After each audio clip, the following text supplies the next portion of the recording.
อ๋อโตเฮ็ดหยังบาดนี่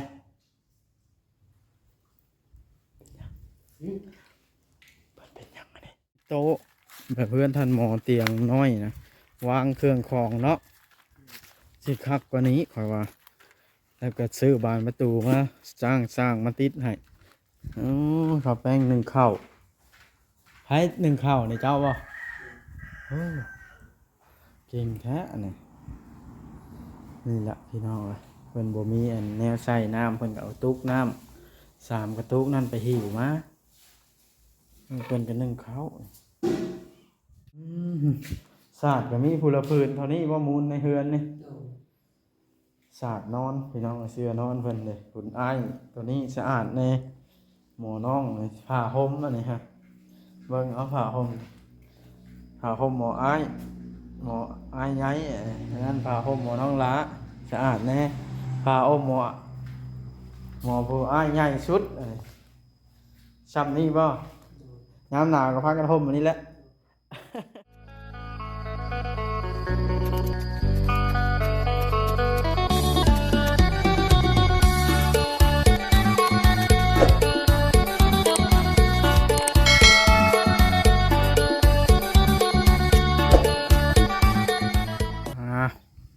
เนาะพี่น้องเปิดภาพขึ้นก็ได้มาหาสามหนุ่มแอปโฟอีกข้างหนึ่งหรือว่าสามไอ้น้องบ่าวรันอืมวันนี้ก็ได้ซื้ออุปกรณ์อาหารเครื่องครัวมาให้มันครบพี่น้องเอ้ยซอยเรือบนต้นบ่วงกระซามยังบ่ทันได้พี่น้องเอ้ยเป็นบ่มีในห้านเขาห้านไกลนี่บ่ได้เข้าเซโนมันอ๋อโต มากะจอดรถเลยบ่ฮู้ว่าเพิ่นอยู่เด้นี่พี่น้องอยู่หรือบ่อยู่ก็เพิ่นก่อนพี่น้องเอ้ยบุกเลยมานี่น้องเขาก็น่าสงสารพี่น้องเอ้ยบ่สงสารก็อย่าต่อเตือนชานก็สะอาดโอ้สบายดีอ๋อโตเฮ็ดหยังบ้านนี่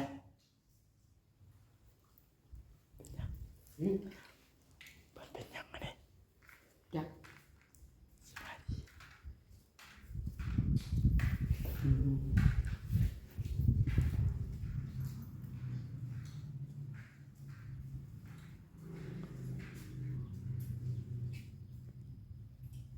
เฮ้ยกันยังน้องก็รบกวนเพิ่นพักผ่อนได้มั้ย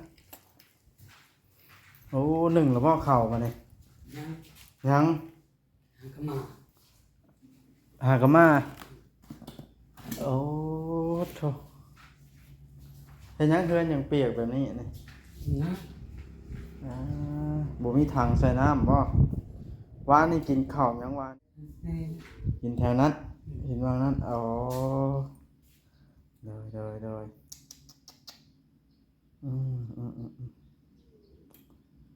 บ่มีถังใส่น้ำเนาะว้า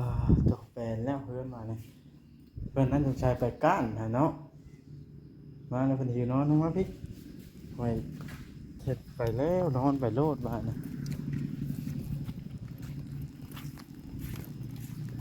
อืมพี่น้องเอ้ยเรามาจอดรถอยู่วางห่มไม้คือเก่าคือเดิมเพิ่มเติมก็คือได้ข้าวของมาอีกแล้วพี่น้องเอ้ยนั่นเด้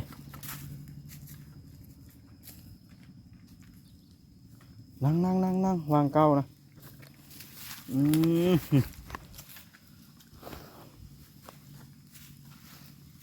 เป็นไดคือบัวหนึ่งเข้ามาเนี่ย หากนมาอ๋อ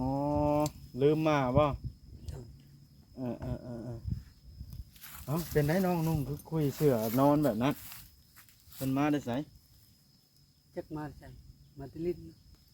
อืมไปเล่นน้ำหมูเพิ่นบ่โดด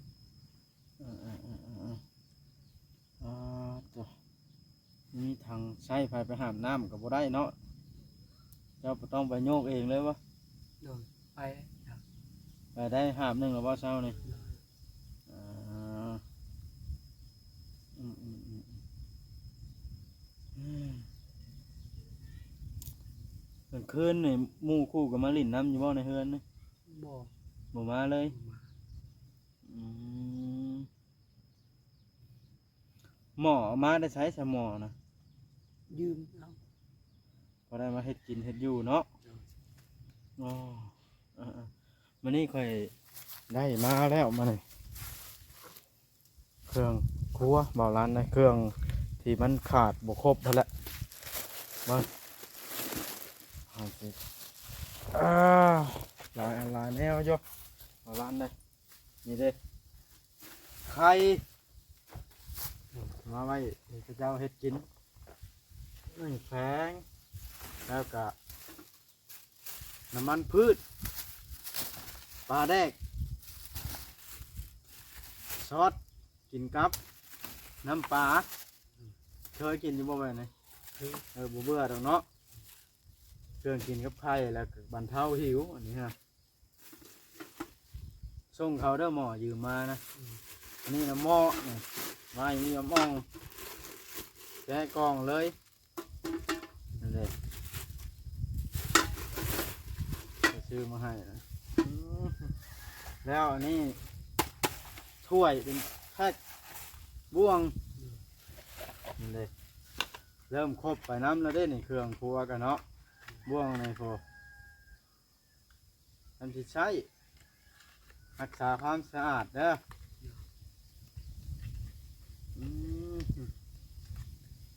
ครบแล้วบ้านนี้เนาะยังทอแต่อันโอน้ำกับอันกระทังโดยพี่น้อยนี่แหละการช่วยเรือที่ผู้รักผู้ใหญ่เพิ่นอันมอบให้มาถ้าเป็นแม่ลิซ่าคือเก่าเพิ่นว่าในซื้อมายังบุครบเครื่องของนะเราลันนะอ๋อจบซูเมอร์นี่เบาลันกับน้องเจ้าน่ะเงินเอาคำในใช้ บุญ บ่มีเลย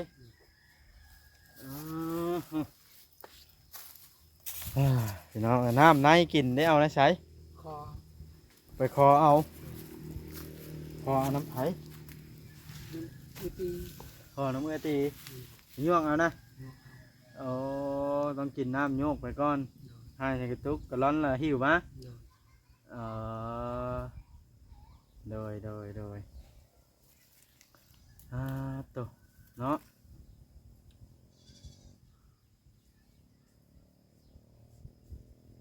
มีไผ่เข้ามาแล้วบ่มาเลย ยัง ยังบ่มีน้องนุ่งก็อาบน้ำอยู่บ่ฮะ อาบ เพิ่นย่างไปอาบอยู่พุ่นน้ำกันมานี่ยังบ่ได้กินข้าวจากคนบ่มาเนี่ย ยัง ลืมมาข้าว โดย โอ้สามหนุ่มวัยรุ่นเห็นเนาะอยู่ทั้งกัน อันตรายพอแล้วก็สมมุติว่าข่อยอยากให้ท่านเจ้าไปช้อปปิ้งแบบนี้สิไปปะแบบว่าข่อยพาไปเลือกเสื้อผ้าในห้านเขาขายในห้านลุงเชิกลุงยังนี่ไปเพราะแบบนี้ ไป เลือกเอาตัวที่แบบหมักๆเลยให้นะสองไอ้น้องได้สิไปป่ะสองไอ้น้องนะแล้วถามเขาให้หน่อยเด้อห้องมานั่งน้ำกันโมได้ว่าหมูแป้งนะ ได้ ทำหมูแป้งนะเนาะยาเพิ่นมาเพิ่นกับบุค่อยเว้าน้ำเนาะแต่ว่าหมอผูปอแล้วสงสิบมาดอกเนาะสุดเพิ่นบ่มีบ่อันหรือมาแล้วนอนเย็นแบบนั้น มานอนอยู่ มาแล้วนอนเย็นเนาะ เมื่อยแห้งถึงจะมาแต่ก้านเห็นโคมในทั้งหัวเพิ่นนะ ว่าอยู่ บ่ได้ไปว่าเพิ่นนี่ ไม่ไป ศาสตร์วันใดบ่มีปูบ่จังนอนแบบนั้นหรือมีผู้ละเพิ่นน้อยๆแล้วปูไข่ปูมันนั่น โดย อ่าโดยอย่างน้อยก็มีศาสตร์ใหญ่มีปูคักอยู่เนาะแบบนั้นเนาะบ่ย่านคนเนาะเข้าเมืองแบบว่าไปเลาะตลาดตะลีก็ได้เคยไปบ่แบบนั้น เคยอยู่เนาะ เคย อ่า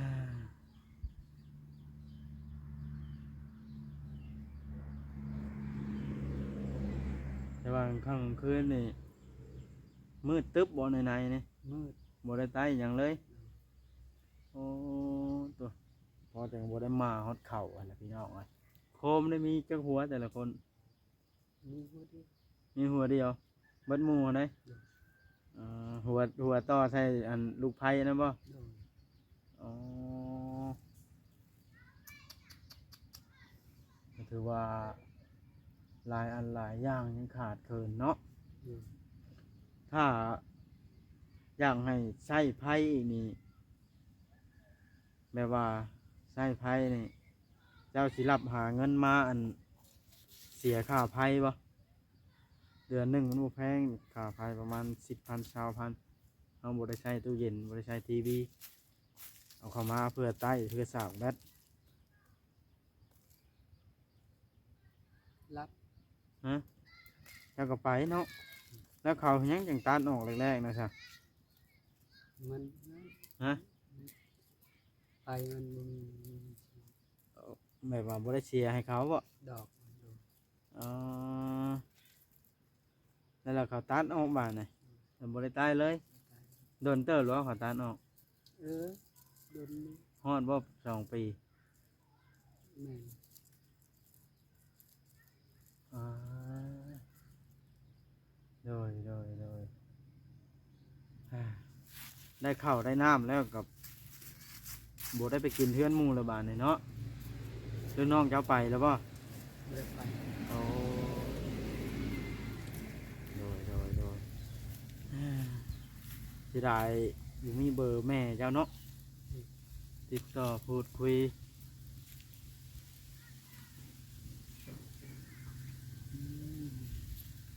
เฮ็ดกินเฮ็ดอยู่เจ้าเองเป็นผู้เฮ็ดเนาะ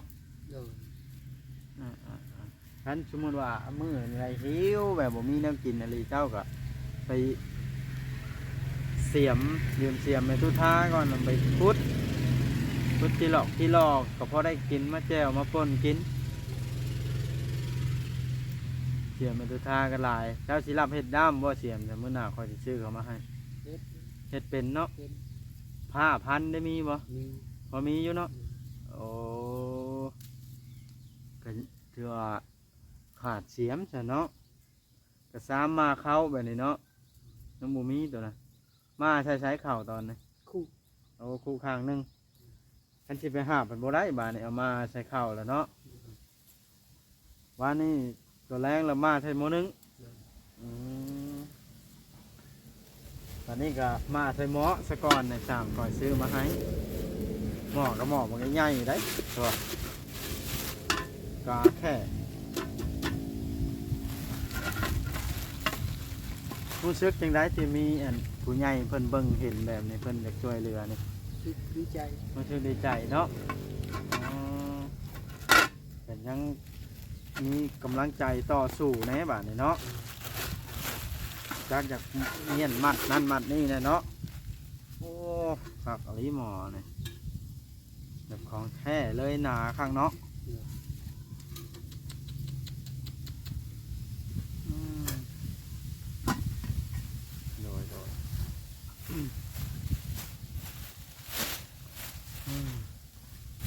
เอาไว้ก่อนเนาะ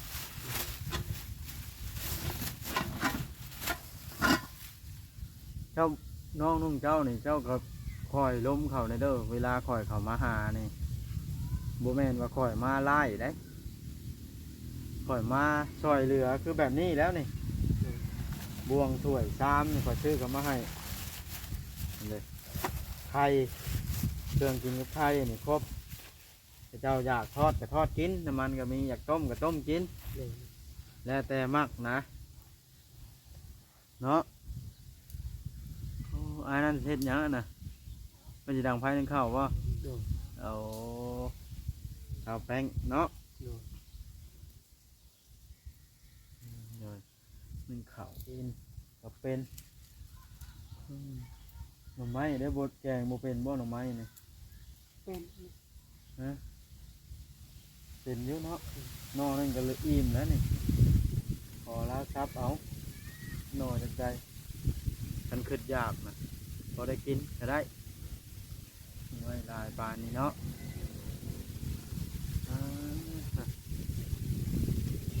ขึ้นฮอดแม่ตอนนั้นว่าจะไปเล่นกับแม่แต่บ่ได้ไปเลยเนาะ ไปเลยบ่มีเงินไป บ่มีเงินไป บ่มีป้า ไปยืมป้าก็บ่ให้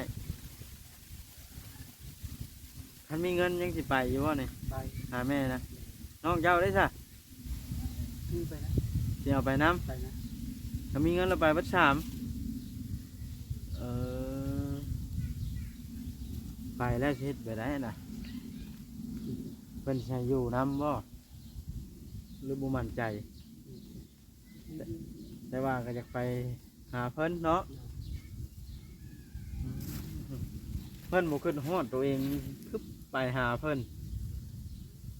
ถ้าเพิ่นขึ้นฮอดเพิ่นก็มาหาเฮาแล้ววะ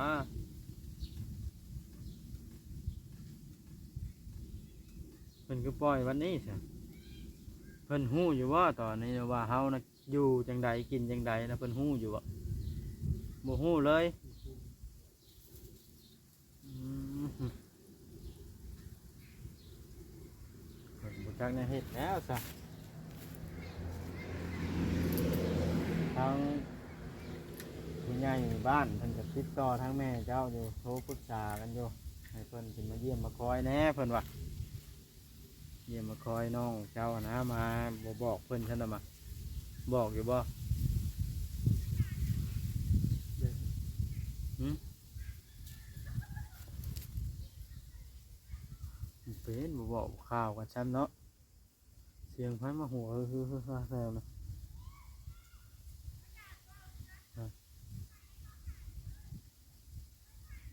ผู้ชาวมักเจ้าบ่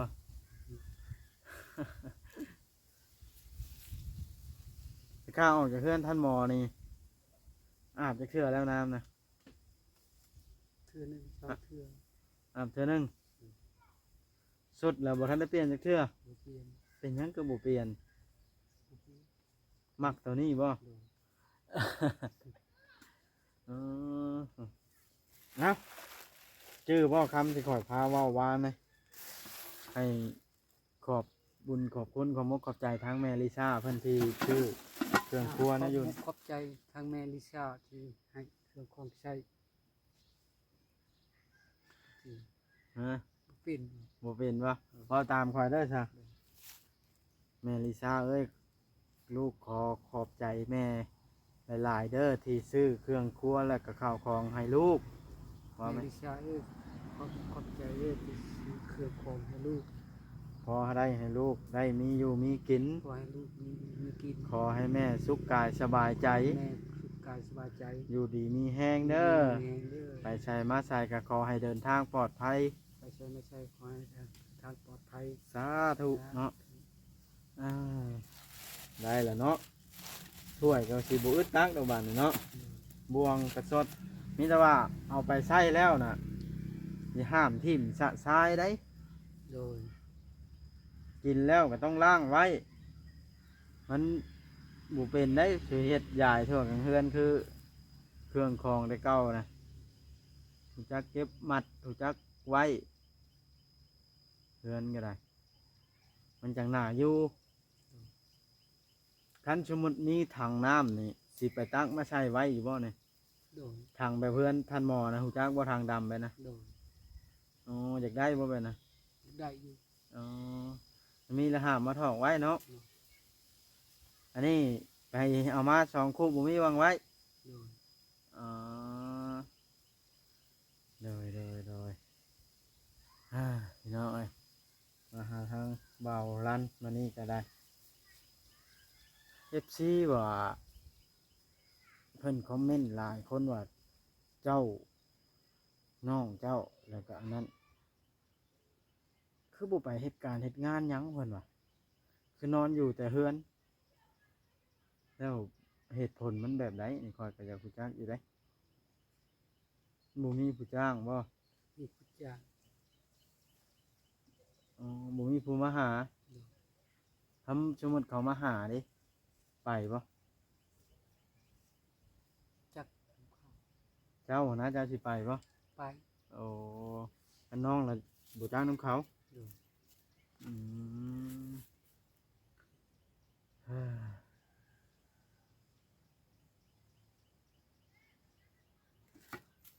ก็ ถือว่าการใช้ชีวิตของแต่ละครอบครัวนี่มันหดหู่ต่างกันเนาะ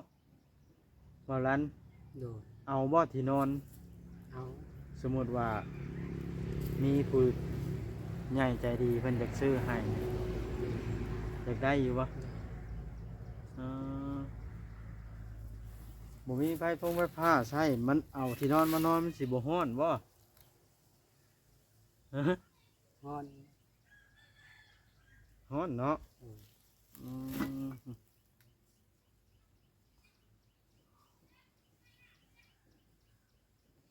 อันสมมุติว่าให้เพิ่นมาต่อเข้าให้อีกนี่จักเพิ่นเอาเท่าไหร่เนาะบ่ฮู้นำเพิ่นบ่ อืม ว่าหมอกองเตอมันก็ยังเด้เท่าได้เอาไผใส่เชื่อสิบ่แพงฮอดอัน 2,000 บาทซั่นน่ะมาเนาะ อืม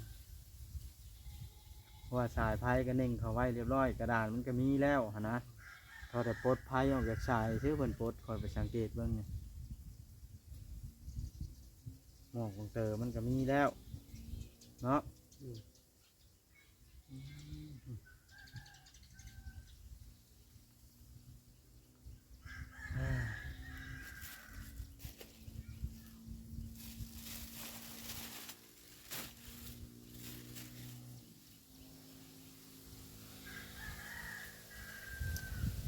นึ่งข้าวทุกแล้วนี่พากันกินหยังบัดน่ะ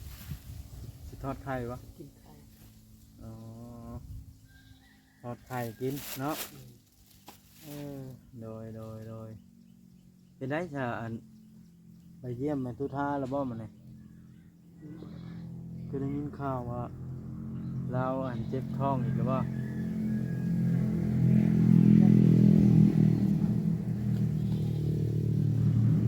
เราบ่ค่อยอยู่ดีเราเฒ่าแล้วเนาะ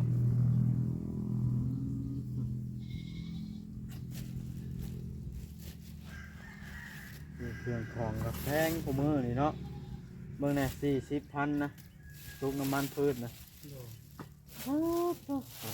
ถ้วยกับใบละ15ใบค่อยซื้อบ่วงอีกกับละ20ปลายตัวนี้20ปลายพัน28,000ขายแพงเลยกูมือนี่เนาะแต่เก่าคือกับละ10ปลายนะอ้าวมีผู้สาวมาแอบมักแล้วบ่แซวๆอยู่อันผู้สาวมามักน่ะสิมักอยู่บ่เนี่ยฮะกล้ามักอยู่บ่ เดี๋ยวผู้สาวมาส่องเบิ่งเขาหัวควันเนาะอย่าเขาพี่น้องเลย นี่แหละชีวิตของคนไปเอาเครื่องของเขาไว้ไปแล้วค่อยสิมาเยี่ยมไหมเจ้าหิวเบิดบ่อืม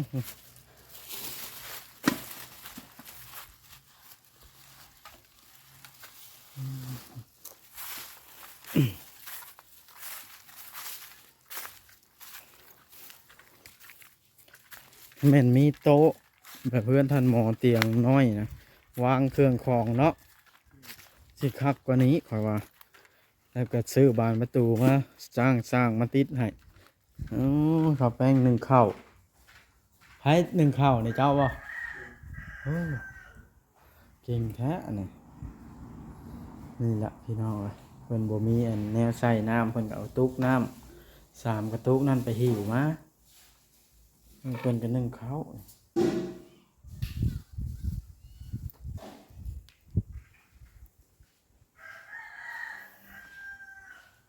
โอ้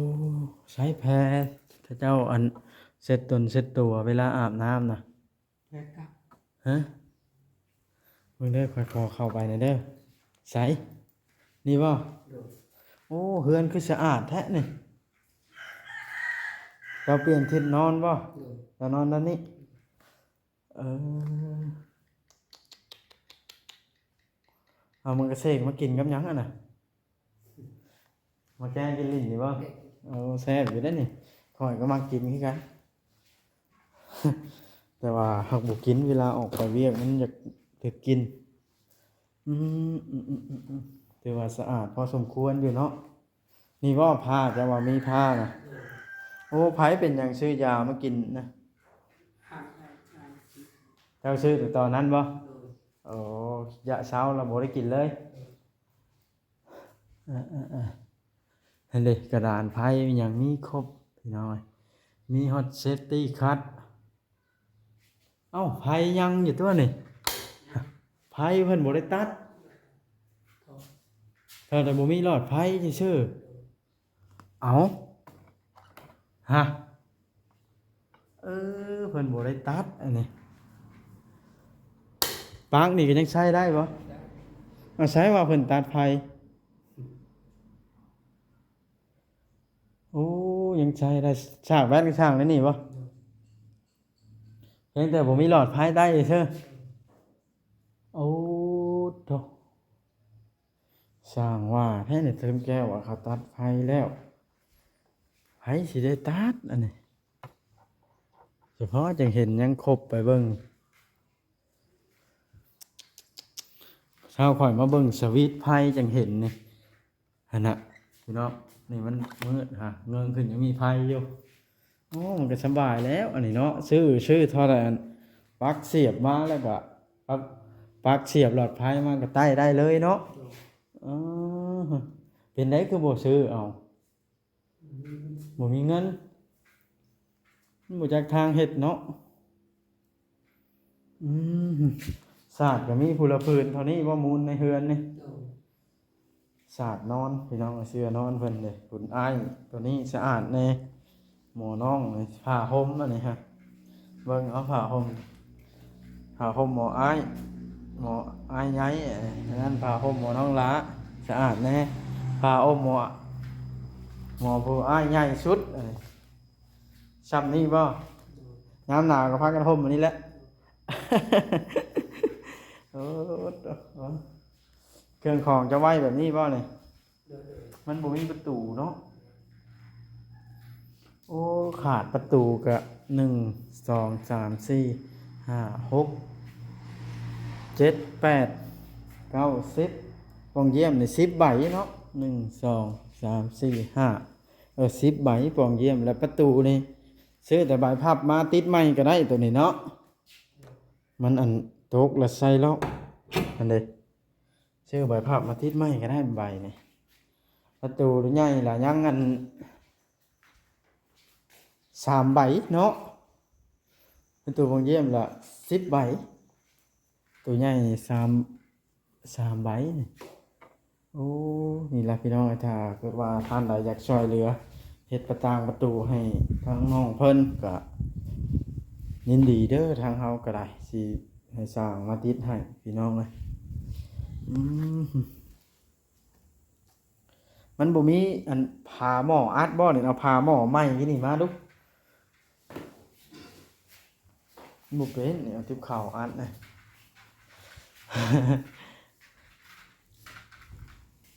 ยังบ่พอชิกดอกหาก็ขึ้นอายพอดีปั๊บหั่นเลย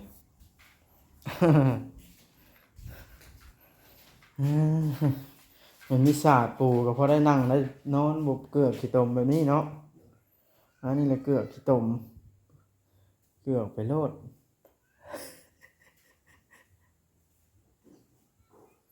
เป็นยังยืนกองใช่แล้วปุ๊บแบบนั้นโอเคได้สินะค่อยสิแล้วค่อยสิมาหาไหมโอเคใจหลาย